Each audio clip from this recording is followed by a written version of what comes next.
Make Them Suffer. They dropped their new self-titled record titled Make Them Suffer. No. No way. No fucking way. We had Nick from the band on the podcast. We dove deep into the record. Obviously heard the record going into that interview. And when I heard the album, I was like, holy hell. Yeah. Holy fucking shit. Because I was digging the record already. The singles going into it. I had become a enjoyer of the band, not really a fan because I didn't dive too much deeper past the Bad Omens tour, but seeing them on that Bad Omens tour was like, holy shit, this band's fucking sick. Doomswitch had just come out. They were playing some old stuff as well, and their energy was fucking insane, and I was a huge fan of Doomswitch. So, I started following the singles going into that, and I was fucking amped. I think we were like fresh off of Oscillator when we finally got to hear the record, and I was stoked. Pretty much from the first time I heard this album, I was like, this is album of the year contender right here. You said that shit immediately, and I went, whoa. You're like, I didn't even listen to it yet. Pump the brakes, pal. Give me time. It's 10 a.m. So yeah, I'm a big fan. I've had this shit on loop since Friday. I tried not to listen to it too much going into the album. I just knew that I was a big fan of it, but I was like, I'm gonna spin this one hard when it comes out. And then I just so happened to have a work from home day on Friday. So this was the soundtrack to all of my emails that were sent Friday. If you got an email from me Friday, this record was playing in the background. Exactly. Just imagine it. While you're reading it, listen to the album. Listen to it. Shane could probably give you the timestamp of the song he was listening to while he sent you the album, just so you could really be in that, headspace. There you go. The singles, it's been a long rollout with Doomswitch coming out at the end of 2022. It's now the end of 2024.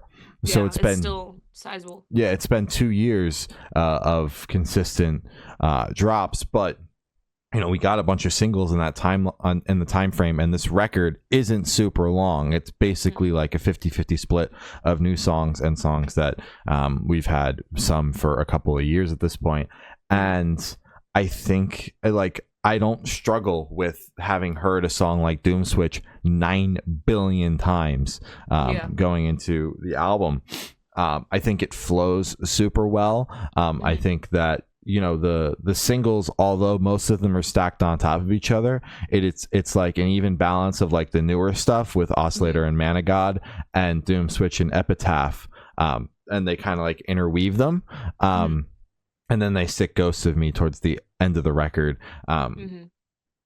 So it makes it where it's like they're all familiar, but some you're more familiar with than other. If you listen to each single a normal amount, if you didn't, I was gonna say if you didn't, then you might feel differently. But at least for me, in the way I listened to the band, once I knew the record was coming, I tried not to spin the ever living shit out of the new singles as much as I was digging Oscillator.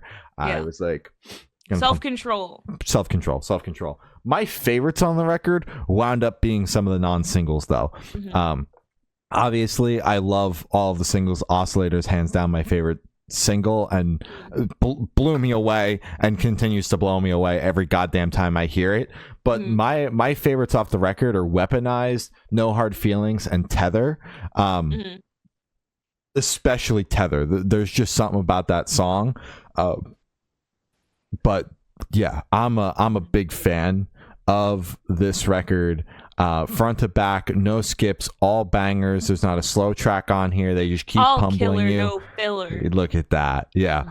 Emoji, blood emoji. Yeah, big fan. I could sit here and praise this album for hours, but yeah, I've been really enjoying this. This is going to be somewhere on my top 10 for sure.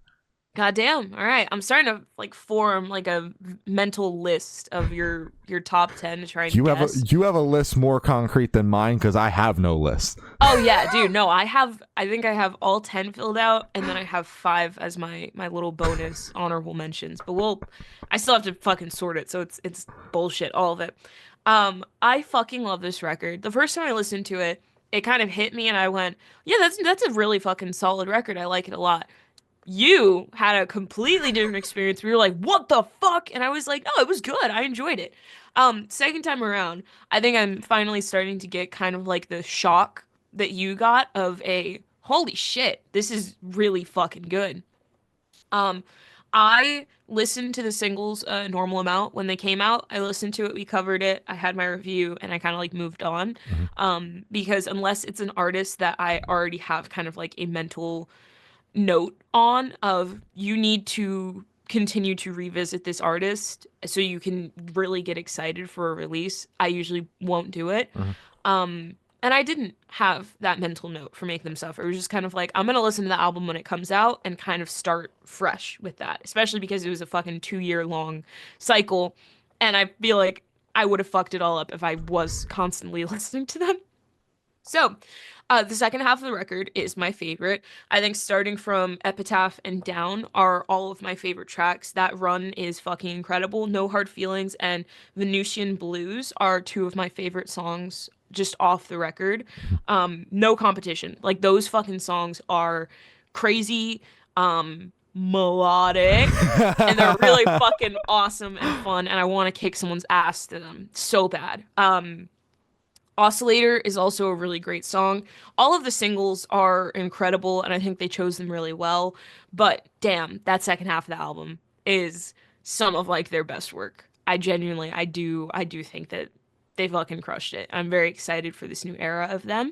I'm very excited for Alex joining, and it's huge and it's great. And if you haven't already, you should watch our interview that we did, where they kind of discuss how Alex joined the band, how that entire conversation went, how the band almost ended, and how they were like this close to just calling it quits. Like there were multiple conversations of, are we still doing this? Is this still gonna happen? But Saved by the Bell, they're here. Yep. New album, great album. So yeah, very big fan of this record. Hell yeah. And I desperately need to see them over here in 2025, because I missed their last tour around here, which was that big, all a bunch of bands from Australia came over here and did like a US tour. So I desperately need to see them over here in 2025. I'm going to assume there's plans, but you can never be too certain. Yeah, would catch them for sure. For sure. Hell yeah.